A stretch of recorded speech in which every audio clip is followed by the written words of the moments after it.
Hello ಎಲ್ರಿಗೂ, ಇವತ್ತಿನ ವಿಶೇಷತೆಗೆ ಎಲ್ರಿಗೂ ಸ್ವಾಗತ. ನಾನು ನಿಮ್ಮ ಚಂದುಗೌಡ. ಇವತ್ತೇನು ಇವ್ರ ಮನೇಲಿ ಬೆಳಗ್ಗೆ ಪೂಜೆ ಮಾಡ್ತಿದ್ದಾರೆ ಅಂತ ನೋಡ್ತೀರಾ. ಇವಾಗ ಷಷ್ಠಿ ಅಲ್ವಾ, ಅದಕ್ಕೆ ನಮ್ಮ ಅಮ್ಮ ಎದ್ದಿದ ತಕ್ಷಣ ಪೂಜೆ ಮಾಡ್ತಿದ್ರು. ನಮ್ಮ ಬ್ರೂಚ್ಗೆ ಹೋಗೋ ಮಾತ್ರ ಎದ್ದಿರಲಿಲ್ಲ. ನಾವೆಲ್ಲರೂ ಎದ್ದು ದೇವಸ್ಥಾನಕ್ಕೆ ಹೋಗೋಣ ಅಂತ ಹೇಳ್ಬಿಟ್ಟು ರೆಡಿಯಾಗಿ, ದೇವಸ್ಥಾನ ಮನೆ ಹತ್ರನೇ ಇರೋದ್ರಿಂದ ಹೇಳಿ ನಾನು ನನ್ನ ತಂಗಿ ನಮ್ಮ ಅಮ್ಮ 3 ಜನನು ನಡ್ಕೊಂಡು ದೇವಸ್ಥಾನಕ್ಕೆ ಹೋದ್ವಿ. ದೇವಸ್ಥಾನಕ್ಕೆ ಹೋಗ್ಬಿಟ್ಟು ಉತ್ತದ ಹತ್ರ ಹೋಗ್ಬಿಟ್ಟು 2 ತೆನೆ ಎರೆದ್ಬಿಟ್ಟು ಮತ್ತೆ ರಿಟರ್ನ್ ನಾವು ಮನೆಗೆ ಬಂದ್ವಿ.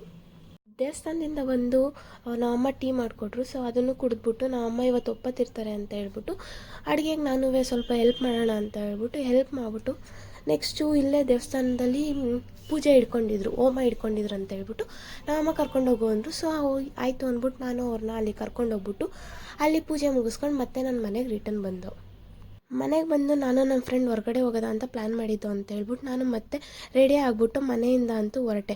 ಸೊ ಆನ್ ದ ವೇ ಹೋಗ್ತಾ ಯಾವುದೋ JCB ನಿಧಾನಕ್ಕೆ ಹೋಯ್ತೈತೆ ಅಂತ ಬೈಕ್ ಹೋಗ್ತಿದೆ. ಆದರೆ ಅದೇ ನಮ್ಮ JCB ಅಂತ ಗೊತ್ತಿರಲಿಲ್ಲ. ಆಮೇಲೆ ಗೊತ್ತಾಯಿತು. ಅದಕ್ಕೆ ಅದು ಮುಂದೆ ಹೋಗಲಿ ಅಂತ ಬಿಟ್ಬಿಟ್ಟು ನಾನು ಹಂಗೆ ಹಿಂದೆ ಬಂದೆ.